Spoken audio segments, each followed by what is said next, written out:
is well known, for he sits in the council chamber with other civic leaders. She makes belted linen garments to sell to the merchants. She is a woman of strength and dignity, and has no fear of old age.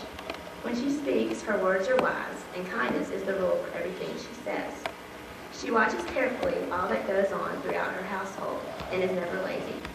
Her children stand and bless her, so does her husband. He praises her with these words: "There are many fine women in the world, but you are the best of them all." Charm can be deceptive, and beauty doesn't last. But a woman who fears and reverences God shall be greatly praised. Praise her for the many fine things she does. These good deeds of hers shall bring her honor and recognition from people of importance. And then I have something that I read in a devotion book of mine that reminds me of my mother too. The title of the devotion is "Her Children Call Her Blessed," and it's based on Proverbs 31:28, which was in that passage. And this is just a little insert that was in there. Biographer Elizabeth Dodd makes abundantly clear in her book that a mother is not merely rearing her one generation of children. She is also affecting future generations for good or ill. All the love, nurture, education, and character building that spring from mother's work influence those sons and daughters. The results show up in the children's accomplishments, attitudes toward life, and parenting capacity.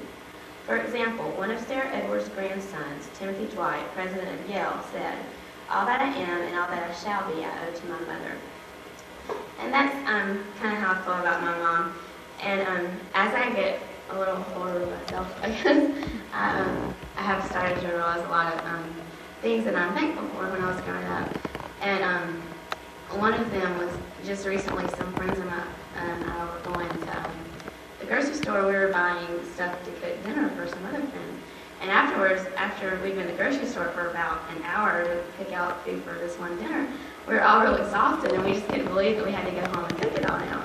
So I just, I don't know how my mom did it as far as work, and then coming home every day, and then going to school and getting her master's degree and doing all that at one time. So that's one thing that I appreciate as I was growing up.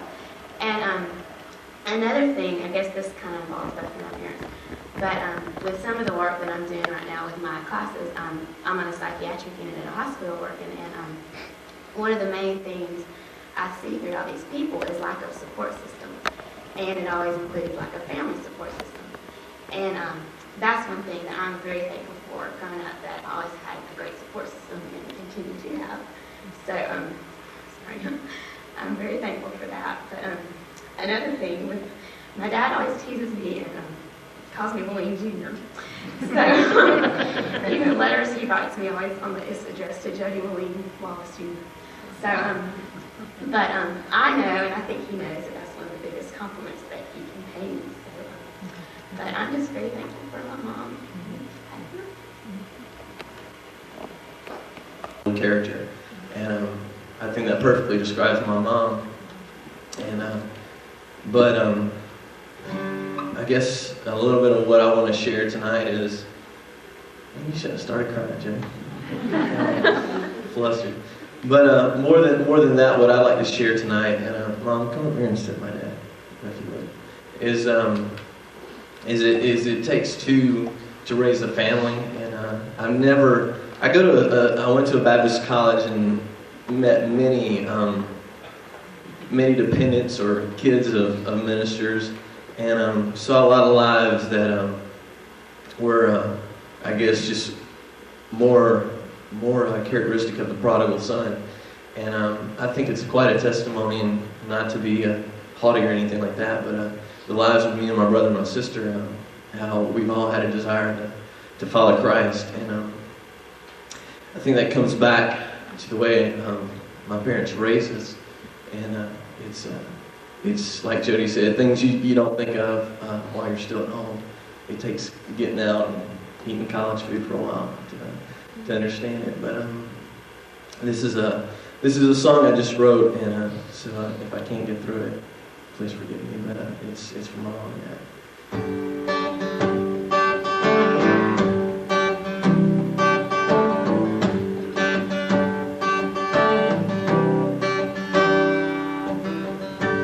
Must have been a painful, endless chore to carry a baby baby in your womb in the small town southern heat. And it must have been as painful to know your bride would suffer from the labor of bearing three. I know it was a fearful, enduring task to raise a family with no experience at all. And you must have wondered if your children would succeed or would they fall. But after 50 years of living, 28 in wedded love, you've shown this baby boy how to survive this passage of rights.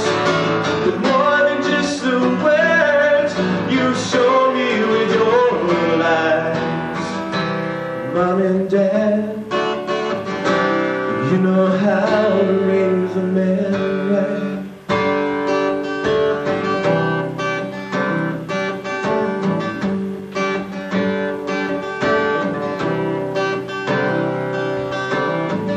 What a testimony of raising three with a love for God and a desire to follow Jesus. With trust and respect, we've always wanted to make you proud as a legacy of your life and how you raised us. And after 50 years of living, 28 in wedded love, you've shown this baby boy how to survive this passage of rights. But more than just the words, you've shown me with your lives. Mom and Dad, you know how to raise a man right. I know I've learned from you what it takes to raise a child up in the way he should go. And it's a road I will not leave, and because of you, I'll be able to say what I know, that after 50 years of living, 28 in wedded love, I've shown my baby boy how to survive this passage of rights. With more than just the words, I hope I've shown him with my life. Mom and Dad, you taught me how to raise a man right. And after 50 years of living, 28 in wedded love, you've shown this baby boy how to survive this passage of rights. But more than just the words, you've shown me with your lives. Mom and Dad, you know how to raise a man right.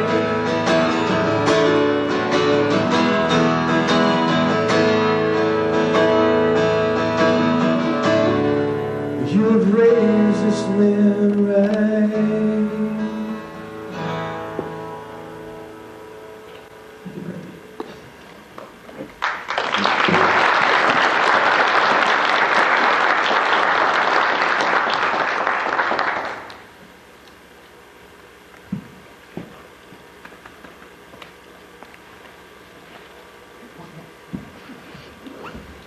Well, one thing, through the years, Willene has always made birthdays a happy time. I really didn't know the joy of birthdays until I married her. With all of us in the family,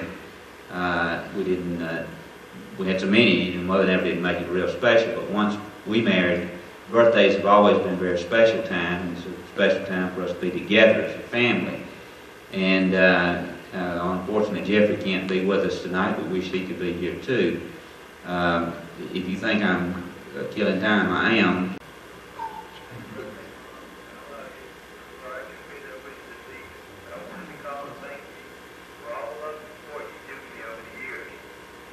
What have, you've always given me a home to go back to and security to rely upon our family. Thank you so much for how you prepared me for life. And in doing so, how you build it upon the foundation of your love. You're timeless and priceless, and I love you dearly. And I'm excited about the next 50. I love you, Mom.